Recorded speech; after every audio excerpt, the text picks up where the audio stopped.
Bonjour, c'est Léa, bienvenue dans cette vidéo. Alors aujourd'hui je suis en direct de la plage, en fait je suis en train de lire Transurfing encore une fois et du coup j'ai décidé de faire des petites vidéos au fur et à mesure afin de parler de certains principes, de pouvoir plus les intégrer. Donc n'hésite pas à t'abonner, n'hésite pas à liker la vidéo et n'hésite pas à commenter aussi si toi aussi tu as réussi à mettre Transurfing en place et si pour toi aussi c'est assez simple ou est-ce que c'est difficile. Alors du coup je vais parler aujourd'hui des balanciers. Alors en fait c'est parce que les balanciers c'est quelque chose que j'avais jamais vu avant, mis à part dans Transurfing. En fait ce sont des institutions, des organisations entre guillemets qui régissent le monde. Donc en fait il y a des balanciers partout. Donc par exemple il y a le balancier de l'immobilier, le balancier du travail.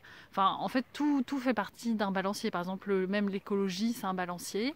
Et en fait du coup ces balanciers, le but c'est d'avoir le plus de membres possible, le plus de personnes qui sont dans ces balanciers, qui sont intégrées à ces groupes, à ces organisations. Donc après, il y a vraiment tout, hein. Ça peut être le sport, ça peut être la vie politique, enfin vraiment tout ce qu'on fait, en fait, ça fait partie des balanciers. Et après, les balanciers, en fait, ils se nourrissent de notre énergie, donc que ça soit la bonne ou la mauvaise. Et souvent, a priori, les balanciers, leur but, c'est vraiment de nous prendre le plus d'énergie possible. Et donc, ils se nourrissent de notre énergie, entre guillemets, négative aussi. Donc le but d'un balancier, c'est vraiment de nous prendre entre guillemets et de nous avoir sous son contrôle. Et les balanciers, c'est vraiment l'esprit. Parce que l'auteur va distinguer l'esprit de l'âme. Et donc l'esprit va être pris par les balanciers. En fait, les balanciers, ils attendent par exemple le moment... ils attendent le moment où vous perdez le moral, c'est ce qu'il dit. Et en fait que les balanciers vont nous imposer des buts et des valeurs aux gens qui ne sont pas forcément les leurs. Par exemple, il y a les balanciers de la société qui va imposer des buts et des valeurs aux gens d'une certaine manière.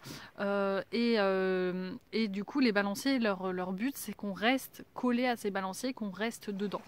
Et aussi, si on s'oppose à un balancier, et bien justement, ça va créer de l'importance, comme il parlait dans la première vidéo là, que je vous ai faite de l'importance. Et en fait, si on se contre un balancier, ben, en fait, ça va faire que prendre de l'ampleur. Par exemple, si on est contre Trump, ben, du coup, le fait de contrer le balancier Trump, entre guillemets, et bien du coup, ça va donner encore plus d'ampleur au balancier Trump. Comme si on est contre la guerre, ben, souvent ça donne plus d'ampleur à la guerre. En fait, plus ça prend dans le sens, ben, tout sur quoi on se concentre, ça augmente. Donc que ça soit les choses bien comme les choses négatives. Par exemple, si on est persuadé qu'on est gros, qu'on est toujours en surpoids, bah, du coup, si on voit que ça, bah, on va continuer d'être gros, tout ça, et on va nourrir ce balancier de la grosseur ou de la minceur. Enfin voilà, qu'on soit pour ou contre, ça nourrit le balancier. Voilà, donc du coup, les balanciers, c'est quand même super intéressant.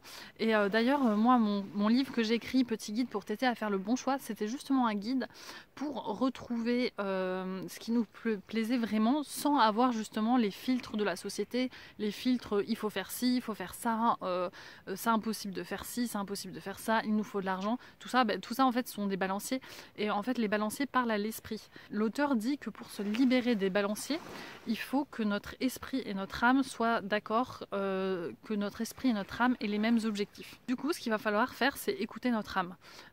Et justement, mon livre Petit guide pour t'aider à faire le bon choix, c'est ça, parce qu'en fait, j'ai mis des questions pour que les gens arrivent à retrouver entre guillemets ce qui leur faisait plaisir sans justement avoir tous ces filtres de ce n'est pas possible, etc. Donc du coup ça me parle totalement par rapport à ça. Et du coup en fait a priori on peut réussir à faire entre guillemets la loi de l'attraction ou les principes de Transurfing que si notre âme et notre esprit sont connectés, qui veulent les mêmes choses. Du coup c'est assez intéressant parce qu'on se dit qu'on peut faire tout ce qu'on veut si on arrive à lier l'esprit et l'âme et que c'est là qu'on a le vrai pouvoir.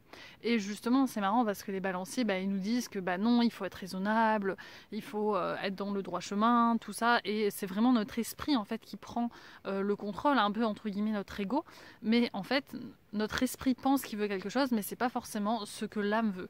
Donc c'est super intéressant parce que des fois il y a des gens qui bataillent pour aller dans une direction, qui bataillent, mais en fait au final pourquoi sans doute ils n'y arrivent pas, parce que c'est leur ego, leur esprit qui veut ça et pas forcément leur âme, leur moi profond qui veut ça. N'hésite pas à t'abonner si tu veux avoir d'autres vidéos sur Transurfing, n'hésite pas à liker aussi, comme ça va me motiver à en faire d'autres.